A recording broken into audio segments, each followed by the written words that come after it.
You know the picture. A beach chair facing the ocean, a cold drink in your hand, a cruise ship pulling away at sunset. That's the retirement we see in commercials. But for most people, retirement doesn't begin on a beach. It begins on an ordinary Tuesday. No vacation, no special plans, no meetings to rush to. No one expecting you anywhere. Just you, a cup of coffee slowly getting cold, and an entire day stretching out in front of you. At first, that kind of freedom feels incredible. After decades of alarm clocks, deadlines, and long workdays, waking up with nothing you have to do sounds like the reward you've earned. But for many retirees, something unexpected happens after the excitement wears off. Not because they run out of money, not because their health suddenly changes, because they discover that having complete freedom isn't always the same as knowing how to use it. Bill Hutchins learned that lesson the hard way. Bill is 67 years old, a retired electrician from Dayton, Ohio. He owns his home outright. He has about $410,000 in his 401k and receives roughly $2,150 each month in Social Security benefits. His bills are manageable. He isn't carrying major debt. By most financial measures, Bill entered retirement in solid shape. If you looked only at the numbers, you'd probably say he was living the dream. Yet just 6 months after retiring, Bill woke up most mornings feeling like something important had quietly disappeared. He couldn't explain it. It wasn't his money. It wasn't his family. It wasn't his health. So what was missing? The answer has very little to do with finances, and it surprises far more retirees than most people realize. It started so gradually that Bill barely noticed. First, he began sleeping until 9, then 10. The television went on during breakfast and often stayed on for most of the day. Around lunchtime, he'd suddenly realize he hadn't spoken to another person all morning. By January, he found himself watching cable news for hours. Not because he was fascinated by every headline, because the constant noise made the house feel less empty. Oddly enough, he ended each day feeling more drained than the one before.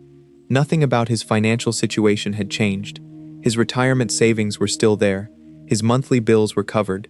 His daughter still called every Sunday. His annual checkup looked good, but something inside him felt different. His days had become smaller. Without the routines he'd followed for decades, every day seemed to blend into the next. Research has found that many retirees struggle during the first year after leaving work, not necessarily because of money, but because they suddenly lose structure, daily purpose, and regular social interaction. Financial security and emotional well-being don't always arrive together. Bill began wondering if this was simply what retirement felt like. Had he spent 40 years planning for retirement without ever planning what retirement would actually be? One afternoon in February, Bill ran into Carol Whitman at the local hardware store. Carol had been a nurse in the neighborhood before retiring. She was 71 years old and had been retired for about 4 years. Financially, she wasn't dramatically different from Bill. She had around $380,000 in retirement savings and a modest hospital pension. Yet something about Carol immediately stood out. She looked calm, relaxed, present. She asked Bill how he'd been doing. Then she asked another question, and another. She genuinely listened to the answers. Driving home, Bill couldn't stop thinking about that conversation. Similar age, similar retirement savings, similar amount of free time. So why did Carol seem to enjoy retirement while he felt like he was simply waiting for each day to end? The following week, they met for coffee. Bill expected Carol to tell him about some brilliant investment strategy, maybe a financial planner, maybe a retirement budgeting trick. Instead, she smiled. "It really wasn't about the money," she said. "It was about what I did with my days." Carol didn't describe a complicated routine. In fact, it sounded almost too simple. Every morning, within about 30 minutes of waking up, she stepped outside with a cup of coffee. No television, no scrolling through her phone, just natural daylight and fresh air. Morning sunlight helps regulate the body's internal clock, known as the circadian rhythm, which plays an important role in sleep, mood, and daytime alertness. She also went to bed at roughly the same time most nights. Her phone charged in the kitchen, instead of beside her bed. She checked the news once a day, intentionally. Then she turned it off. She realized that staying informed didn't require being connected to headlines every waking hour. Instead of filling the background with constant news, she filled it with music, audiobooks, or silence. Carol also kept a small vegetable garden. She laughed and admitted the tomatoes weren't perfect. But the garden gave her a reason to go outside every day, something to care for, something that quietly depended on her. Every evening before bed, she spent 2 minutes writing down 3 things that had gone well that day.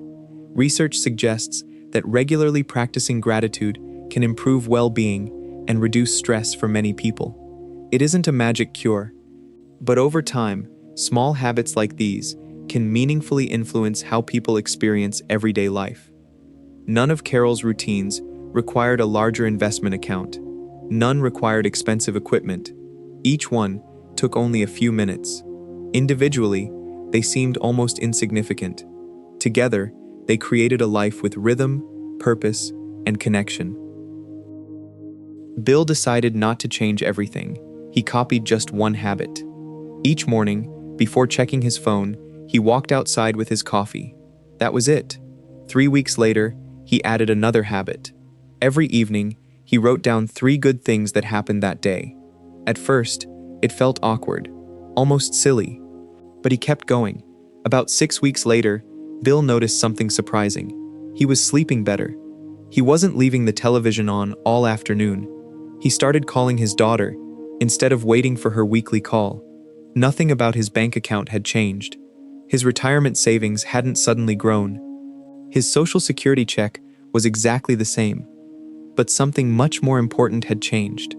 He stopped feeling like retirement was something happening to him. He started feeling like it was something he was actively living.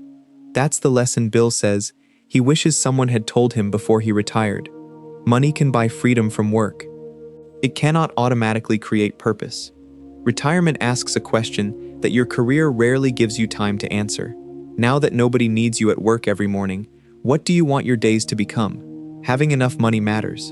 In fact, it's one of the most important parts of retirement planning.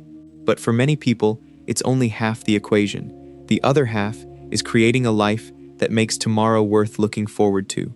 So if you're building toward retirement, don't ask only one question. Don't ask only, will I have enough money? Also ask, what kind of life am I building once I have the freedom to choose?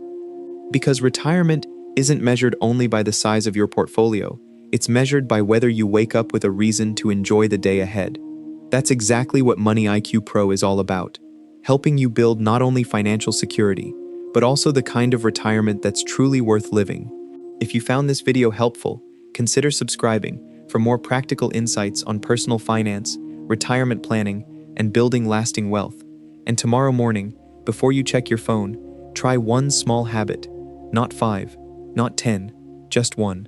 Years from now, you may discover that one small decision mattered far more than you ever expected.